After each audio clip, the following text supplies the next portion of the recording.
Hello guys, welcome to series lecture on livestock and poultry healthcare. Myself and Lalit Karthik from College of Agriculture Vijaypura, University of Agriculture Science Dharwad. And my topic allotted is bone fracture. Bone fracture basically means the break in the continuity of bone with or without displacement of the fragment. The type of fracture and degree of soft tissues involvement mainly depends on cause of fracture, bone involvement, the site of fracture, temperament of animal, and the time that lapses between the infliction of injury and treatment given. Etiology basically means the cause of bone fracture. It may be direct or indirect. Direct causes further subdivided into intrinsic causes and extrinsic causes. Intrinsic cause, these are related to either violent muscle contractions and local or systemic disease. It may further sub-include muscular contraction and avulsion fracture. Extrinsic causes, these causes are mainly related to various types of trauma and the forces that may act on a bone.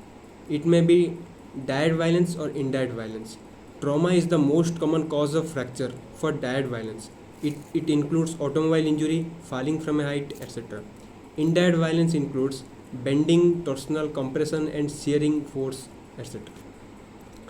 Indirect cause basically have fracture common in superficial position, shape, and osseous structure. Osseous basically present inside the bone. Smooth road and slippery floor, disease condition of bone, and old age. Classification of fracture. It is basically classified on the communication with the outside environment or skin. It includes simple, compound, complicated, incomplete, complete, and avulsion.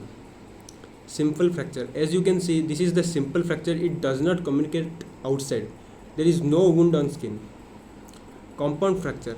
It communicates with open wound on skin. Incomplete fracture. It doesn't extend through complete thickness of bone, such as green stick, partial, fissured, and deferred. Fissured fracture. Fissure extending through the bone without causing any displacement of the fragments. Undisplaced fragments which may displace at operation or under stress. It may be longitudinal fissured, transverse fissured, or oblique fissured. Deferred fracture. Separation of fragments occur only after a varying period after the incident. It includes violence, strain, or concussion. In complete fracture, bone is broken completely through its thickness. It may be single, double, or multiple. As you can see, these are single, double, or common. Normal, fissure, incomplete, simple, multiple, complicated, and compound. These basically classified based on the communication with the outside environment or skin. Complicated fracture. A closed fracture in which there is considerable injury to important neighboring vessels, nerves, or joint involvement. It is accompanied by the opening of a joint or visceral cavity. Example, you can see it in the rib. Types of bone fracture. These are the different types of bone fracture, that is transverse, linear, oblique displaced, spiral, green stick, and comminuted. Depending on relationship between fragments, the classification of bone fracture can be impacted, distracted, depressed, overriding, and compression. In impacted fracture, one end of broken bone is driven into other end, or one bone is driven into the fracture site of another. Union is rapid, but bone is shortened. In distracted fracture, a fracture resulting in increased overall bone length is due to distraction of bone component. In depressed fracture, the fragments are displaced and produce a cavity.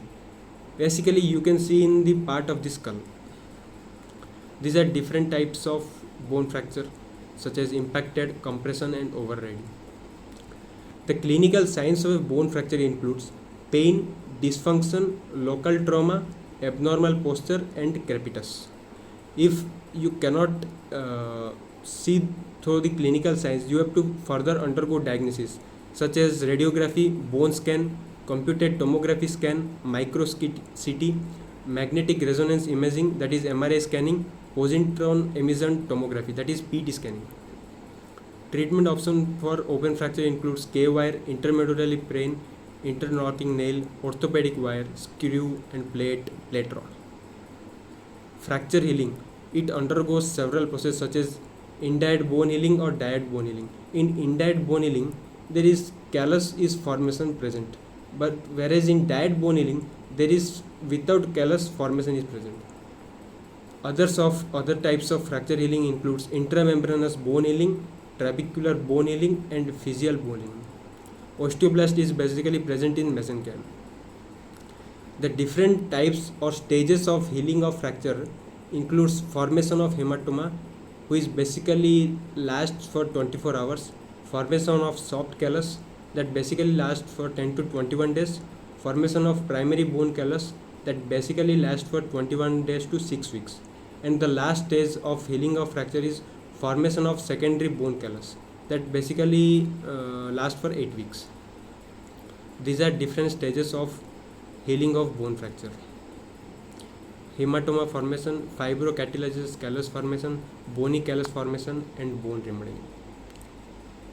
Thank you guys.